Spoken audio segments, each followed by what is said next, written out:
السلام عليكم ورحمة الله تعالى وبركاته. مرحبا بكم معايا في فيديو جديد على قناة المسفيوية. اليوم نوجد معكم واحد الريب كيكون عاقد وناجح بدون حليب بودرة، بدون ماء ساخن. كنوجد به ايضا وجبة سحور متكاملة كتمدك بالطاقة طيلة اليوم. كنتمنى لا فيديو يعجبكم وينال الاستحسان ديالكم، وشاركوه مع الاصدقاء والاحباب ديالكم. ندوزو للطريقة والمقادير في نفس الوقت.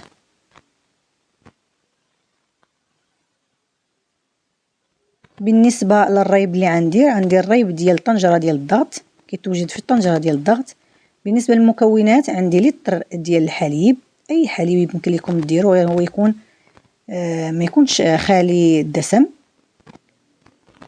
عندي ياغورت عاقد بنكهه الفاني والسكر وساشي ديال الفاني.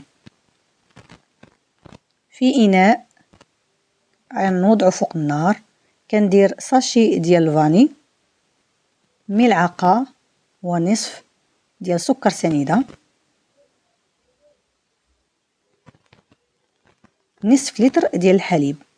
كنحرك المكونات كنوضعهم فوق النار حتى درجة الغليان.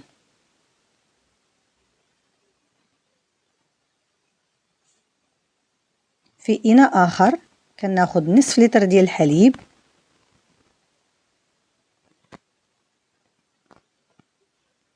بالنسبة للياغورت اللي نديرو في هذا الريب ضروري يكون ياغورت عاقد ويكون بنكهة الفاني، ما يكونش داك ياغورت كريمي لانه ما كيجيش الريب ديالو ناجح. يكون على هذا الشكل، كيكون فيه واحد شويه ديال الماء من الفوق.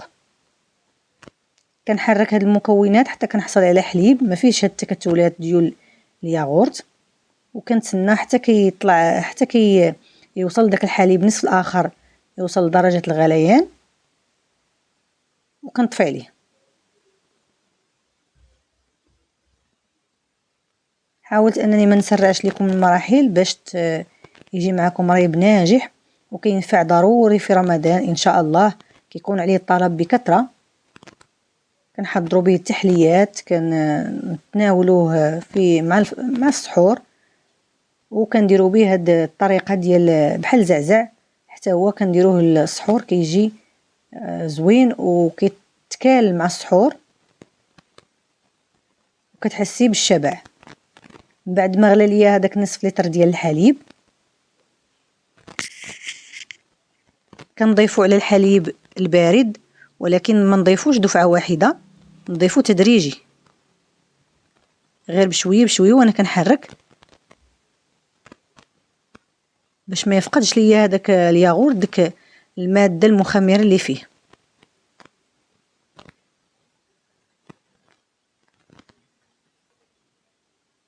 بالنسبه للاخوات اللي بيديروا جوج ياغورت، يمكن لهم يديروا جوج ياغورت كيجي احسن، وكتجي فيه بنه ديال الياغورت زوينه. كنستمر بشويه بشويه وانا كنحرك، دائما نحرك بالطراب اليدوي، ما نحركش بالمعلقه باش حتى دوك الحبيبات يتحلوا ديال الياغورت. كنكون في نفس الاثناء مسخنه طنجره ديال الضغط، كنسخنها فوق النار لان الجو بارد.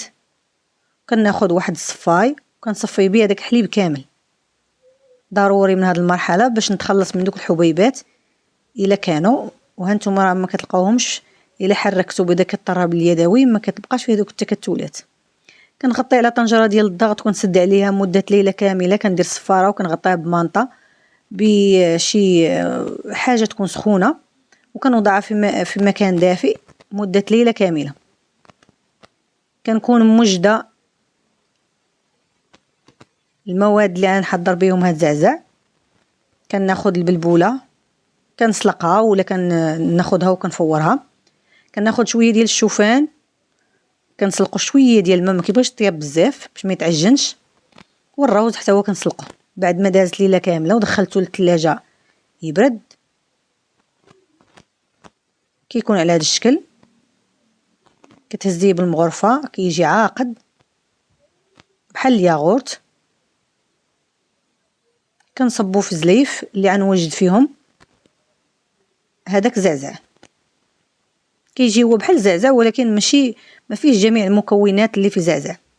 هنا خديت البلبوله اللي طيبت، الريب اللي وجدت، كناخد شويه من البلبوله، شويه من الروز، غير تقريبا معلقه ولا معلقه ونص.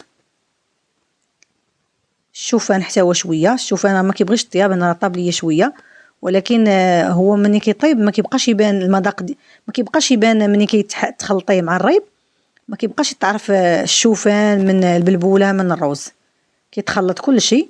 ويمكن لكم تزيدوا حتى هذاك سميتو إيلان كتلقوه حتى هو في الماء وكيزيدوه يضيفوه على هذا الشيء. صافي كنحرك هذاك المكونات كامله. كناخذ واحد الموزه، اما موزه اما تفاح، نصف التفاح. من الاحسن الموز كيكون رطب كيجي زوين مع هاد الخلطه. هنا عندي المكسرات، عندي التمر، عندي الزبيب، عندي شويه ديال اللوز، لا كان شويه ديال الكركاع كديروه. اللوز كيكون محمر، الكركاع حتى هو كيكون محمر، كلشي محمر. كتشدوه كتقطعوه، كتكونوا موجدينه في واحد القريعه مخلطين فيها التمر، الكركاع، اللوز، مقطعينه وموجدينه، العنب الابيض، وكتكونوا سالقين التشيشه، هاد البلبوله، الروز، الشوفان، كلهم، وكتكونوا مخلطينهم في واحد اناء كيدخل المجمد. وفما بغيت كنديرو اما في بلاستيكات فرديين الحجم الكميه اللي بغيت.